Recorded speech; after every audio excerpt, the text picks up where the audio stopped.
We had a client that we worked with, and she was really struggling with profitability. She kept raising tuition. She actually did 3 tuition increases within a 15-month cycle, and she still could not catch up. So I helped her work with our 6 money leaks in schools, and she only used 3 of the 6 money leaks and cut her expenses by 50%. 50. She did not fire anyone, she did not slash any of her programs, and she did not work more hours. Again, the 6 money leaks are not hacks or spreadsheets. These are patterns. They are small decisions that feel so normal that your school does, but they quietly drain your school's profit. So if you've ever wondered why you're working so hard, but still not seeing the return, this is your first step to clarity. Click the link in the show notes and find out what it's actually costing you.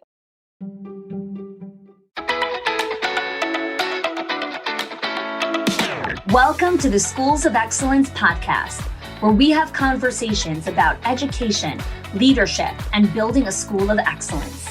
The goal on this show is to bring you clarity, up-level your mindset, and give you practical strategies and inspiration so you can show up with confidence and trust your decision-making. I'm Chani Wolshansky. I'm a mom of 4 under 10, a former New Yorker, and been in the early childhood field my entire life. And I'm so grateful that you've joined me for this conversation. Hello again, and welcome back to the Schools of Excellence podcast. This is part 3 in our 5-part series of the 5 layers to building a culture of retention. So layer 1 in building a culture of retention is a culture of community and belonging. Phase 2 in building a culture of retention is designing a culture of quality of life and work-life harmony. And today's episode is all about designing a culture of contribution. So let's understand what contribution is. All right, the first thing is contribution is actually one of the 6 human needs. So there are 6 core human needs. Tony Robbins talks about this, a lot of data and science to back this up. There are 6 core human needs. I'll share with you all the human needs, and one of them is contribution. So the first human need is certainty, the assurance that you can avoid pain and gain pleasure. The second of human needs is variety, the need for the unknown, for change, for differentiation, for diversity, for new stimuli. The third human need is significance, the need to feel unique, important, special, or needed. The fourth human need is connection and love, a strong feeling of closeness or union with someone. The fifth human need is growth, the need for expansion of capacity and capability of understanding. And the final human need is contribution, a sense of service and focus on helping others, giving and supporting others. So contribution is a core human need. Okay. Now, what happens a lot is, and leaders say this all the time, I need to do this for my team so that they stay. I need to answer the door all the time so that they stay, which I talk about in episode 4 on the podcast, The Myth of the Open Door Policy. Leaders think that they need to always be available for their team so that they stay, right? All of this is about giving. This is not about them contributing. This is all about you giving more and more and more of yourself.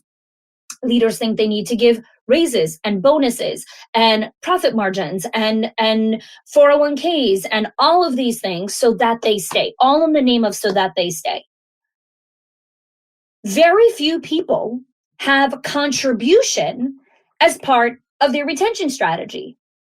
There are very few leaders that you're going to find that don't have giving or breakfasts or gifts or bonuses as part of their retention strategy. Most people have that, right? They give the $5 gift cards, the lip gloss, the little, trinket-y things or whatever it is as part of their retention strategy. Here is another part of your retention strategy: contribution. People, the staff, giving to the organization.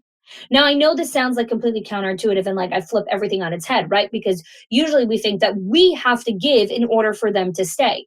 Well, that's not true all of the time. So I'm not saying never give to your staff, right? And I know I always have to create this preemptiveness because many times we listen to a podcast with an all or nothing mindset. It's what Esther Perel calls totalistic thinking. Totalistic thinking is this concept where we think it's either this or that. It's always or never. It's rarely true is something this or that, always or never. So when I say designing a culture of contribution, I'm not implying, oh, never give anything to your team. Absolutely not. What we're talking about is designing an environment where staff can also contribute to the company culture. So let's look at, what does that look like? People don't want more work. People don't want more tasks. People want to contribute. Remember, contribution, when I defined it as one of the human needs, I didn't say tasks. I didn't say work. I said a sense of service and focusing on helping and giving and supporting others. That is very different than, here's your longer task list to contribute to the company. Nobody wants that. No one wants that. Everyone's to-do list is long enough. There is no pay in the world that will help people say, oh yeah, I'll take on more tasks. No one wants more jobs, but people do want to contribute. So one of the things that I introduced at the Summit of Excellence last year in 2022, when we did that here in Florida, is the concept of a culture of contribution versus obligation. And there's a very, very distinct difference. And many, many times we get confused. And what we actually do is we subconsciously design cultures of obligation. And when we create cultures of obligation, people don't want to do more than what they're actually supposed to do. We want to design cultures of contribution. So I'm going to give you some very specific examples of the difference between the two of them. So let's give an example. When there are messy issues at work, which is like a lot of the time, right? Things are not so clear cut and dry. They feel a little bit ambiguous. When you're in a culture of obligation, when someone sees something that's a little bit messy or like, oh, I don't know how to deal with this, their first response is, this is a distraction from my job. I don't need to do this. This is not my job. This is a distraction. In a culture of contribution, when a person sees a messy issue or something that feels a little bit ambiguous, they view it as, this is an opportunity for me to step up. Let's take another example. Unclear roles. So one of the things that we do in the survival stage inside of the Pyramid of Excellence, which is the roadmap that we give owners and directors when they join our Directors Inner Circle Owners HQ program. One of the training is roles and responsibilities, how to design clear roles and responsibilities for your leadership team, for your staff, for everyone on the team, because it is a huge impedance and a hindrance to company culture in so many different ways. So unclear roles, right? Let's say you are in a transition period and you are promoting from within, you're hiring from without, you're kind of designing this team, and there's going to be a little bit of ambiguity in the roles, right? They're not going to be so clearly defined because it takes time to create it. So we have a unique training on how we go through it. And then we also have our advisory board run like clockwork, which is a whole operational infrastructure on how you help people execute on their new roles and responsibilities and how you design metrics to hold people accountable to what is in their role, right? These are all trainings that are inside of our membership. So when you have unclear roles in a culture of obligation, people are waiting to be told what to do. So in an unclear role, when you have a culture of obligation, people wait to be told what to do. Oh, no one told me, right? It's a very common thing you'll hear. In a culture of contribution, it's an opportunity to level up and provide leadership. So the person doesn't say, no one told me. There's a little bit unclear and they're like, oh, let me go ahead and take care of this. Obstacles and challenges. Is that common in childcare? Yes, that's common in every workplace. So in a culture of obligation, people view the lens that they view obstacles and challenges through is more hassle, more chaos, more time for me to be pissed off. In a culture of contribution, people view obstacles and challenges as a chance to do something better or different. Oh, here's a chance for me to try a new strategy. I'm going to give you two more examples. Moving targets. Hello, kids. In childcare, there is something called moving targets. Moving targets are things that are not set in stone. Kids are moving targets. What worked an hour ago doesn't work today. Forget about what worked yesterday. What worked an hour ago is not always going to work right now. You need to have a toolbox, a huge repertoire of strategy to be a phenomenal teacher and a phenomenal leader inside of your organization, because what worked with this person doesn't work with this person. This is why I talk about what discernment is, because you cannot have a cookie cutter approach to leadership. Oh, this is our process for how we hold people accountable. Good luck. No, this is our standard. And then I have 50 different ways of how I'm going to enter this conversation. Because if this pathway doesn't work, I'm going to go from here. If the front door doesn't work, I'm going to go from the back door. If the back door isn't working, I'm going to go from the side door. If the side door doesn't work, I'm going to go from the garage. If the garage doesn't work, I'm going to go through the window. There are so many different ways to enter a conversation. If you only know the front door way, you're screwed.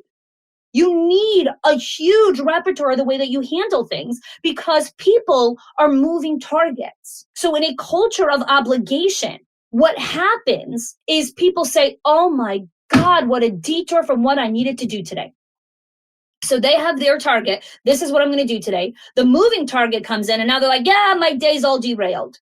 That is a culture of obligation. In a culture of contribution, the person views the moving target as, here is my chance to build new skill. Here is my chance to actually learn that there are 7 different windows of how to enter this person. There are 20 different other passages of how I can approach this situation. They learn to build skill and stamina and resilience. Not, my day was derailed. It's 8:42, but my day's derailed. Really? Your shift goes till 7, right? So designing the culture of contribution flips the mindset on its head. Okay, last one. In a culture, in an organization, where there are unrelenting demands and changes in schedule, part of being in childcare is sometimes there's going to be a change in schedule. Your classroom is not going to be the place I need you, because that classroom is understaffed. Your classroom has less kids. I need to cover ratios. I need you there. Changes in schedule. Oh, music teacher isn't coming today. Your time to be outside is actually going to be at 11 instead of 10:30. There are going to be changes in schedule. This is part of the reality of life. If you want the same thing over and over again, go work on a conveyor belt. When you are working with humans, and especially young children, there will be changes in schedule. That is part of the job that you signed up for. And so in a culture of obligation, people view the changes in schedule as, there's way too many changes, there are way too many things shifted, I'm out. In a culture of a contribution, people view it as, let's collaborate with each other. Let's see how we can support one another. You're short-staffed today, your classroom, but I'm going to need that tomorrow maybe. Right? This is what it means to be in a culture of contribution. It's a sense of belonging and supporting and helping each other. Because guess what? Today I'm helping you, but next week I'm going to be the one in the bind. I don't know, right? Life is the circle of life. Today you're over here. Tomorrow you might be here. Next day you're over here. I don't know. You might be up here for 2 months, but then something happens in your life and you're down here, and now you need people. A culture of contribution creates a sense of belonging and responsibility that we're all there for each other. And in a culture of obligation, it's, I'm throwing in the towel.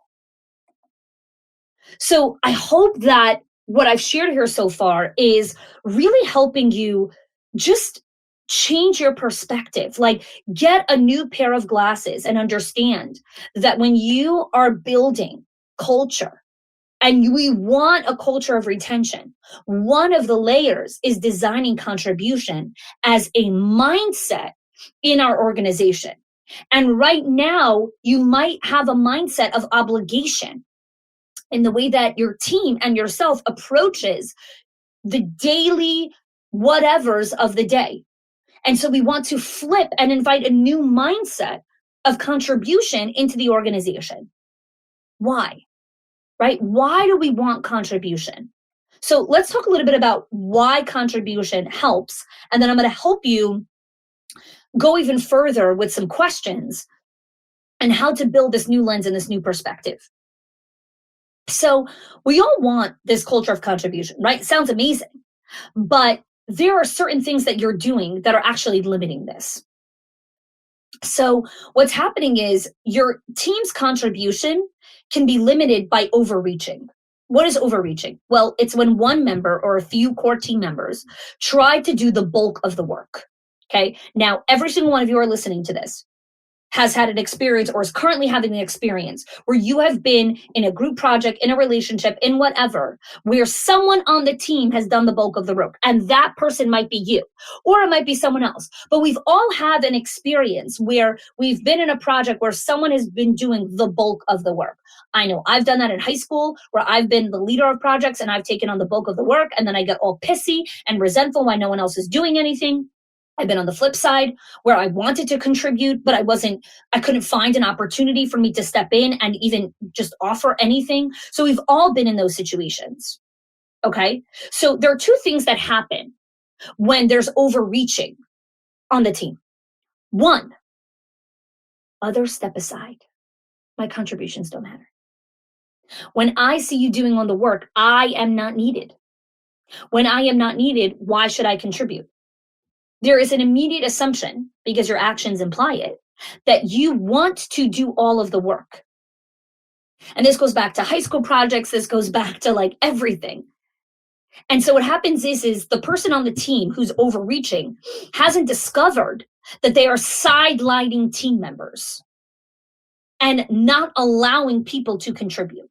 So when I do coaching, when I do leadership days, and I come into schools or when I do virtual training sessions, this will also often happen with a core member of the leadership team. So for example, this will happen either with a director who has a lot of hands-on and FaceTime with the teacher, or it'll happen with like the curriculum advisor who's working very closely with staff on their curriculum and lesson planning, or it will be for the special education instructor who comes in and helps teachers with behavioral challenges inside of the classroom. So those are kind of the three core buckets, if you will, where I'll see this take place. And so what will happen is this person is full of wisdom, is full of knowledge, is full of all of these things. And what's happening is they're doing a contribution to the meeting and sharing like, oh, Sam did this. Okay, so you could do this idea and you could do this and you could do this. And if you try this, then this can happen. And then, and they're giving all these ideas. And it comes from a beautiful place. It comes from a place of, I want to help. I want to help you. Like, I saw what happened. Like, I have the answer. I have the solution. I can help you. I can make your life easier.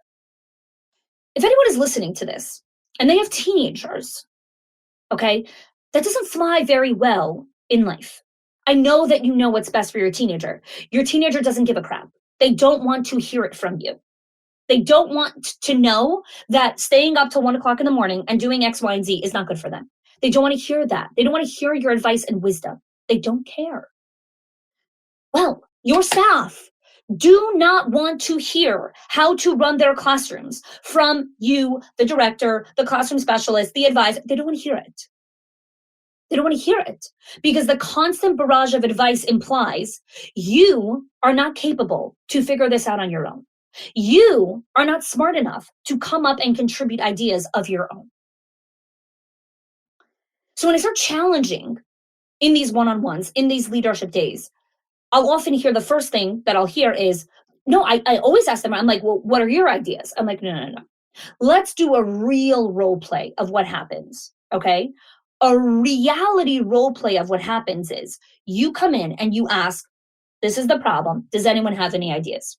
So sometimes people will share one or two ideas, or sometimes it'll be a venting session of all the ideas that they tried and didn't work, or you'll be silenced. Like, I don't know. That's why I'm in this meeting, for you to tell me what to do. And then that is your invitation to, oh, you see, I need to help these people. I need to share my wisdom. No, you don't. You need to ask a question. A question invites contribution. You need to pull it out of them. They are wise. They are smart. They are in the classroom. They know. But they're exhausted and they're tired and they're jaded and they're emotionally uncomfortable and they don't like this. And they're just like, just tell me what to do. It's just so much easier. I don't have to use my brain. I could use your brain. And so what happens is the leader unconsciously sidelines their staff into not contributing to their very own classrooms, that you say you want them to have ownership of, but you don't invite them to contribute to their own classrooms. Now, again, this is not intentional. This is so important for you to understand. This is not intentional. But this is why you're listening to this podcast.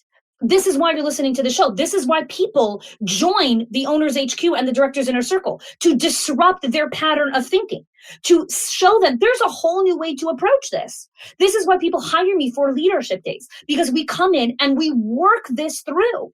I rarely share ideas. You don't need more ideas. You need me to come in, open your brain, knock it out, and show you a bunch of different circuitry of the way that you can think. I don't need to teach you what to think. This is an invitation to teach you how to think. You have a brain. It is beautiful. It is smart, it is wise. It is full of incredibly life experiences. And the answers are inside of you. And the job and the role of a great mentor and a great coach and a great advisor is to ask great questions and hold space for the person to contribute to their own life. Contribute to their own life. And so designing a culture of contribution is about creating environments where the staff can contribute to their own classrooms, where you as the owner can help your directors contribute to their own centers, where your regional managers can contribute and lead whatever many centers or people that they're in charge of managing and leading. The goal is not for you to constantly give and give and give. No. It's to design a culture where people contribute. Because when I contribute to my classroom, now I have ownership of my classroom. Now I have pride in my classroom. Now I want to show up to my classroom. This isn't Stephanie's classroom where she gave me all these ideas and now I'm just a function or a puppeteer of all of her mastery and genius. No, this is my classroom. And when it's 9 o'clock in the morning or 6 o'clock in the morning and I woke up with a headache, guess what I'm going to do? I'm getting up anyways and I'm going to drink water and I'm going to come to school because actually I'm not sick. I'm just dehydrated. I just need some water. And I want to come to school because I want to contribute to my classroom.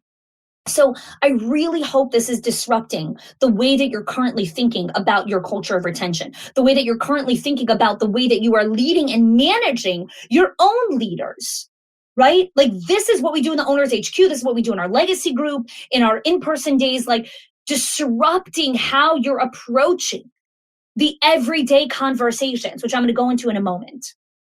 So that's the first thing. When you are overreaching or someone on your team overreaches, people back out. Or the second thing that happens is you reach a breaking point. Your frustration at being left with all the work clouds your memories of how the hell did we get here? You start to lash out at others and they're like, didn't you want to do all the work? Didn't you want to do this? So if it's not the quantity of work that maximize team's contribution, that leaves the quality of work. And here is something that is very hard to understand. You are not good at everything. You're not. I promise you, you're not. You could be amazing. I think everyone is amazing, but you're not good at everything. One of the things that my mentor and I, Todd Herman, often talk about whenever we do kind of our quarterly conversations or annual, we're kind of like reassessing the business and the next trajectory. One of the questions that Todd always asks me is, okay, so what are you going to be averaging in this next season of life? So we talk about how I'm going to play pro and, where am I going to be an Olympian? Where am I going to be a champion? Where am I going to show up at the highest level? And then the next question is always, and where are you going to be average?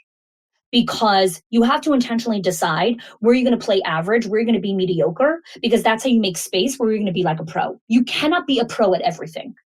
So decide, where do you want to be a pro? Where do you want to be an Olympian? Where do you want to be a champion? All right, well, I've made an intentional decision. I want to do that. All right, well, I guess I'm going to be really mediocre at folding laundry. I guess I'm going to be super mediocre at stacking the dishwasher, which, by the way, I am. I'm terrible at stacking the dishwasher. So the reason I'm saying that here is because when you make a decision that you want to create a culture of contribution, here's the decision you need to make. Where are you being a champion? Where are you going to be the Olympian? Where are you going to be that incredible leader? And where are you going to play average? Because that is the invitation for those people to step up and say, they're going to be champions there. I'm a champion here. My people are champions here. And their people are champions over there. Stop trying to be an Olympian in every area of your life. It doesn't work like that. Be a pro at very specific lanes and then be mediocre at everything else because nothing else matters, right? You have incredible team members that are Olympians and champions at that. So how do we improve a team's contribution? How do we design a culture of contribution? We get acquainted with the team's strengths and style preferences. How do they show up? What is their personality? What is their character? What are their behaviors? All of these things, which is something that I talk about in the Culture Tension Decoder, which is a whole series that I did previously, and a series that I went in deeply at our live event, and a concept that I go even deeper in our membership.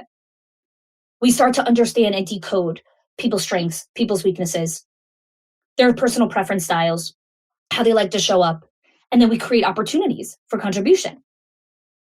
So I want to shift here, and I want to continue this concept of disrupting how you're looking at contribution. So I've prepared for you guys 7 questions that are going to completely shatter the way that you currently look at your leadership. I've said this on multiple different episodes. I say this all the time in coaching. The lowest form of advice is tips and tricks. The highest form of advice is a great question. So I'm going to ask you 7 really great questions. And if you're driving or you're doing laundry or doing something else, you can always go back and write these down. They're very powerful filters into what you're subconsciously doing, which is blocking what you really want. So you want a culture of contribution, but you've designed a culture of obligation. So you have to flip that. So let's go over some of those new insights. Number 1, where am I expecting the team to show up with generosity, but I am living in scarcity? If you have a scarcity mindset, if you have a mindset of there's a small pie and there's only X amount of things to go around and there's only X amount of money and there's only X amount of things I could do and there's only X amount of promotions and everything has a limit and a cap and a number, that's a scarcity mindset. But you want your team to be generous with their time, with their expertise, with their experience, with their whatever it is. It doesn't work. Okay. So every question I'm going to ask you here is going to show you where are you wanting this, but your behavior is doing that. So I'll repeat the question. Where am I expecting generosity, but living in scarcity? Where do I want self-reliance, but I'm encouraging dependence? So I want my team to be self-reliant, but every time they knock on the door, I go take care of them. That's encouraging dependence. So you want your team to take care of themselves. You want your team to be self-reliant. But every time the stupid door knocks, you answer it and you give them what they ask for. You're creating a culture of dependence. What you need to understand about culture, all layers of culture, it is not a project. It is a practice. And so you want a culture of self-reliance. You cannot teach that through spreadsheets. You cannot teach that through PowerPoints or offline retreats or whatever. A culture of self-reliance is done through the ordinary moments and the day-to-day. That's what culture is. When someone knocks on the door and you answer it and you give them what they asked for, you are designing a culture of dependence. So if you want self-reliance, stop opening the door. And if you need help with that, go listen to episode 4, which is the myth of the open door policy. Let's go to number 3. Where do you want people to practice discernment, but you are going full steam ahead? So you want your team to slow down and think for a second, okay, what is the right answer here? What is the best possible approach, right? You want them to practice discernment, but you are 1,000 miles on a railroad track going full steam ahead. That is a paradox. It doesn't work. If you want people to practice discernment, you have to slow down and practice discernment. Number 4, where do you want to see your team practice emotional regulation, but you tolerate adult tantrums? And if you don't know what an adult tantrum is, go spend some time in any childcare center. You'll see them. Adult tantrums is when a teacher starts arguing with a director, I really don't want to go into that classroom. I don't belong there. I need to be in my classroom. Or that's a tantrum. I know that you really want to do that, but you're a grown-up. And being a grown-up means that sometimes you do things that you don't want to do. Welcome to grown-uphood. Let me teach you how to be an adult. You don't always get what you want. So sorry. So you want emotional regulation inside of your organization. You want people to know how to regulate their emotions, regulate their behaviors, just self-soothe themselves. But you tolerate adult tantrums. Doesn't work. Number 5, where do you desire accountability, but you allow excuses? You want a culture of accountability, but when people give you lame ass excuses, you allow them. You're like, oh yeah, that makes sense. If we want accountability, we can't tolerate excuses. Now, I'm not saying that people don't have legitimate reasons for whatever happens. That, again, there's, a curve. Are you tolerating 50% of their excuses? Are you tolerating 80% of their excuses? How often is there a breakage of accountability? How often are deadlines missed? Right? There's frequency, there's intensity. This is about asking yourself these questions. Where do you desire accountability, but you allow excuses? Where do you want ownership, but micromanage performance? So you want the teacher to do the thing inside of her classroom, but you allow the specialist, the curriculum specialist, to go in and micromanage her. You haven't designed what is tolerable offenses inside of the classroom where it's like, okay, it's okay if like the kids aren't walking in a straight line, like that's fine, right? It's not okay if someone pushes someone else and then nothing happens as a result of that. Kids push each other. It's the teacher's job to help them learn other ways to communicate without pushing, which is a whole separate conversation. 2-year-olds push each other. Okay, 18-month-olds push each other. 3-year-olds push each other. They do. They do. Their impulses are faster than their words. I want this. Boom, get out of my way. It's normal for the kids to push, right? It's not normal for a 10-year-old to push because by then they've learned how to create their words faster than their impulse. So I want this thing. So I turn to the person and say, excuse me, can I get through? Right? A 2-year-old doesn't say, excuse me, can I get through? They push their way through. And it is the grown-ups, educators, leaders' job to model other ways of communicating, I want to get here. So when we say things like, I want there to be ownership, but I micromanage performance, is every single time something goes on in a classroom that doesn't meet your standard, your high-level standard, do you go in and micromanage it? Or do you understand that there is latitude for how things get done? And the reason that you have this depth of knowledge is because you've been in the classroom for decades. She's been in the classroom for 5 hours. Relax. Like she's going to make 1,000 mistakes. Chill. Understand what mistakes shut the building down, what mistakes are safety offenses, and what mistakes are, it'd be really nice if she did it another way. I understand it'd be really nice. It'd also be really nice if I had a hot cup of coffee sitting right next to me right now with a delicious chocolate. There's a lot of things that would be really nice. Breathe. It's okay. It's okay if it's not like that right now. Relax. It's okay. It's not supposed to be like that. There is a learning curve. There is a learning curve. We have no tolerance for the learning curve. So we micromanage the hell out of our team. And then we wonder why they have no ownership, why they don't contribute, why they don't want to show up. So where do you want ownership, but you micromanage performance?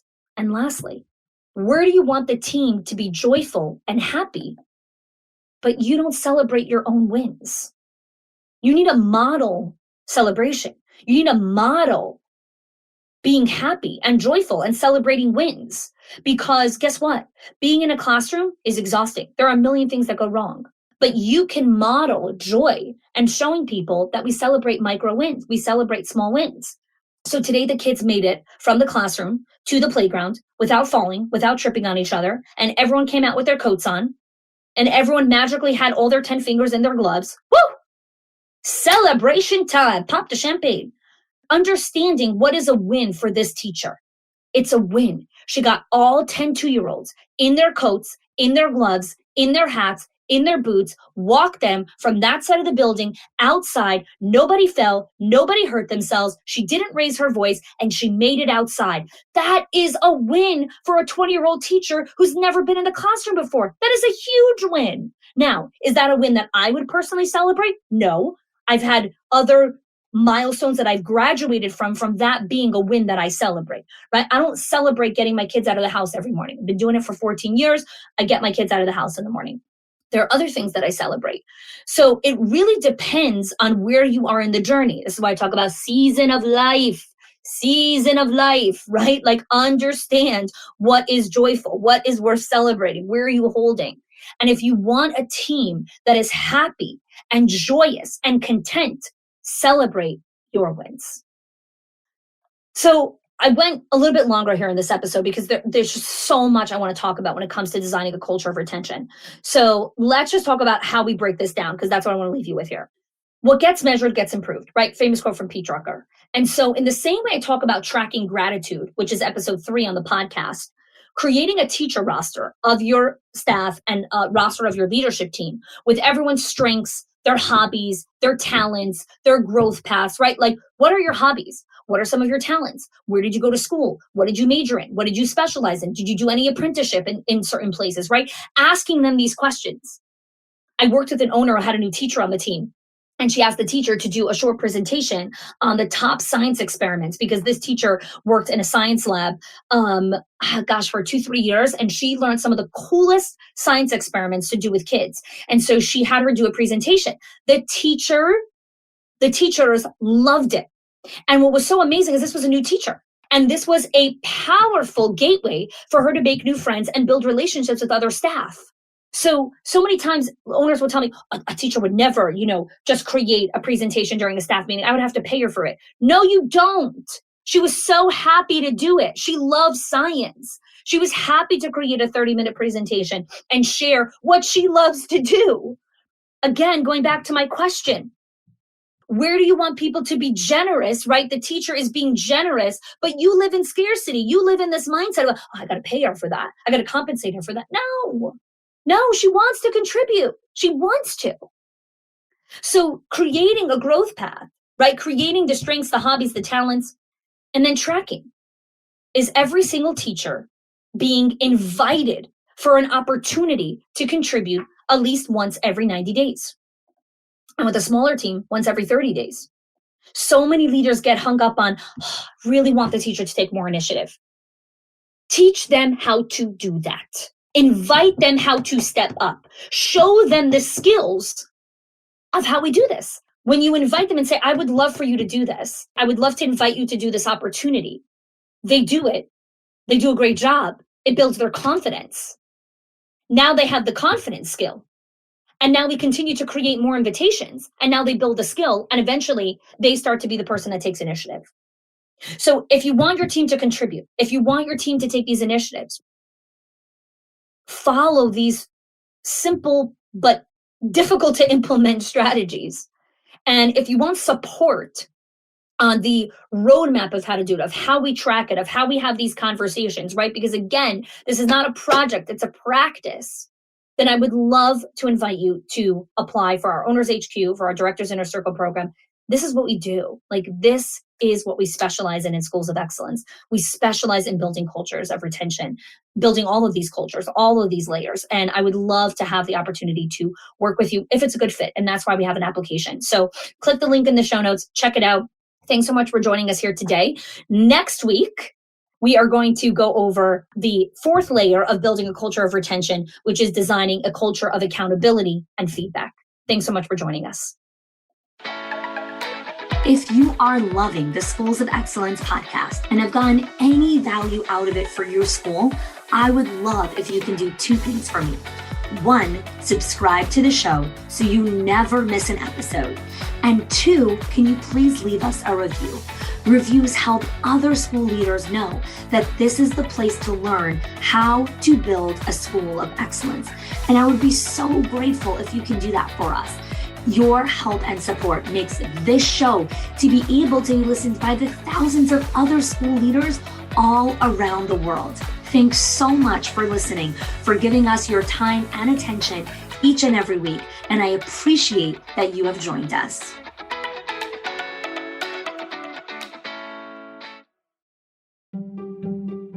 If your accountant has ever told you to cut back on professional development or slash your teacher appreciation budget or your staff development budget just so you could stay afloat, or has told you, hey, you probably can't go invest in that program, please listen, the problem is not that you're spending too much money on your people or yourself or your investment or your support system. It's that your school has invisible money leaks that are draining your profit, leaks that no spreadsheet will ever catch or accountant. So I created the 6 money leaks of schools that show you the 6 core areas that schools lose money every single month without realizing it. If you close even one of them, your profits will start to soar without sacrificing your team. Go get it now and stop blaming the things that are actually building your school.